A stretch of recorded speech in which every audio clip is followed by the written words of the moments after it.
Suddenly, the truck shook violently and came to a halt.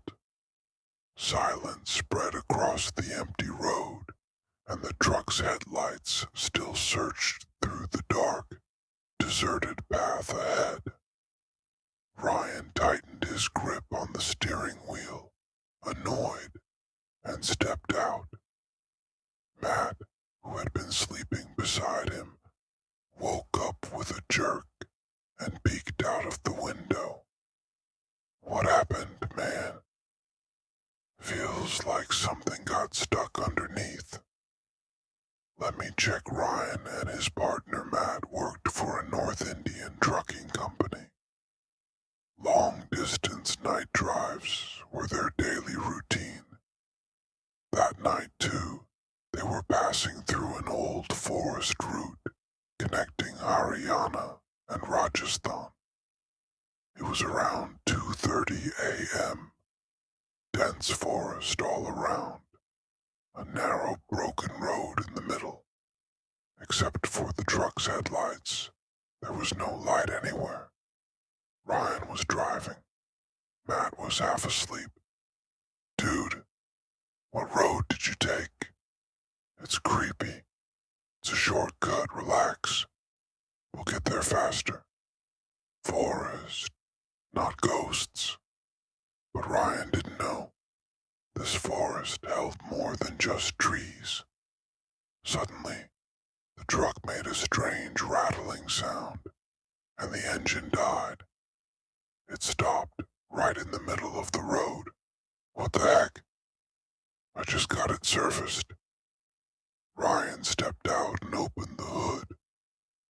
Matt followed, but his eyes were suddenly drawn to the right. Near the bushes on the roadside, a woman sat crouched in white clothes. Her hair was loose, her face covered. Bro, get back in, hurry. What now? Dude, someone is there. A woman, in white. But she's not moving. Ryan looked. First he laughed, then his smile faded. She wasn't moving at all.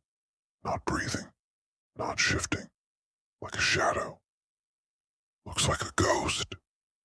But whatever it is, I need to fix this or we're stuck. Matt scrambled into the truck cabin, slammed the door, trembling. Ryan crouched and began fixing wires under the truck with a flashlight. Matt sat silently, staring at the figure. Then, she moved. That white-clad figure suddenly stood up, like she was yanked upward by invisible hands. Her movements weren't human. Her neck was tilted unnaturally, like broken. Matt froze. She slowly lifted her face, hair covering everything, no face visible, just a shadow. And she started walking toward the truck, silently. Only dry leaves crackled under her feet. Matt's voice cracked. Ryan, she's coming. She's coming here. Ryan heard Matt's panic and turned. From under the truck he saw two white feet, but not touching the ground. Hovering, moving closer. Ryan's heart pounded, but he kept working. The figure was now only 10 steps away. He tightened the last bolt, rolled out and shouted, "Start the engine, Matt." Matt's shaking hands turned the key. The engine coughed, sputtered, then roared alive. Ryan sprinted and climbed in, the woman's jarred face and empty eyes now visible right in front of the truck. Matt floored the gas. The truck lunged forward. They thought they escaped. But when Ryan looked back, she stood in the middle of the road, staring. Her neck twisted backwards like she was looking at someone ahead. And suddenly, she vanished. Matt and Ryan looked at each other, still trembling.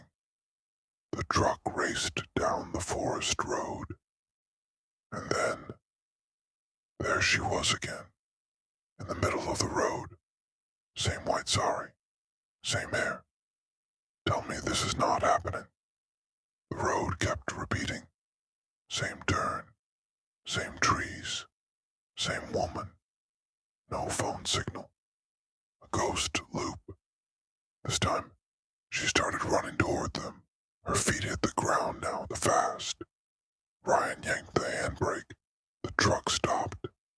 Silence. Then, red drops splashed on the windshield. Blood. Something walked on the truck roof. Slow, heavy steps. Bending. Watching.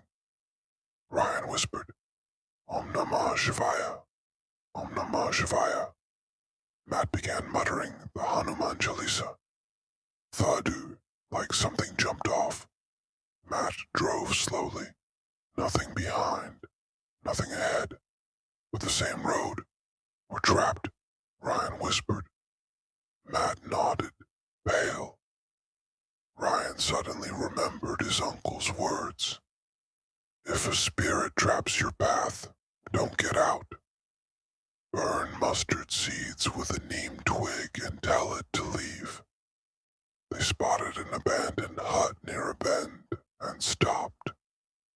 Ryan carried lemon, turmeric, trucker superstitions. Matt stayed inside chanting.